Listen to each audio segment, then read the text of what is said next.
না রাব্বু, কি হয়েছে? আজকে তুমি কাজে যাইবে না? কেন কাজে যাবো না কেন? তুমি কি ভুলে গেছো আজকে আমাকে বিবাহ বার্ষিক?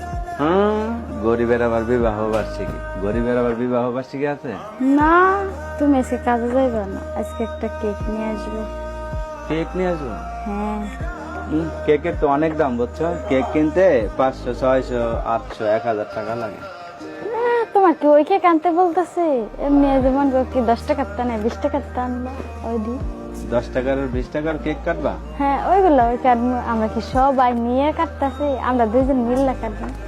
দুইজন মিলা কাটবো? কেউ কি দেখবো যে আমরা ছোটটা কাটতেছি না বড়টা কাটতেছি? তাই কেক তো একটা হইলে বলছি দেখাবে না? না হ্যাঁ, না, গোপনে কাটবো। তো কাজে যাবো না? না, আজকে যাইবা না। তো কাজ করে আসলে হবে না? না, তো আজকে কি করবো? আজকে বাড়ি বসে থাকবো? আজকে বাড়ি বয়ে থাকবা। আজকে কি শুভ দিন? হ্যাঁ হ্যাঁ, হ্যাঁ বোকা না? হ্যাঁ তাহলে কেক কখন আনবো? 20 টাকার একটা আনলে হবে? হ্যাঁ, হ্যাঁ, হইব। হইব?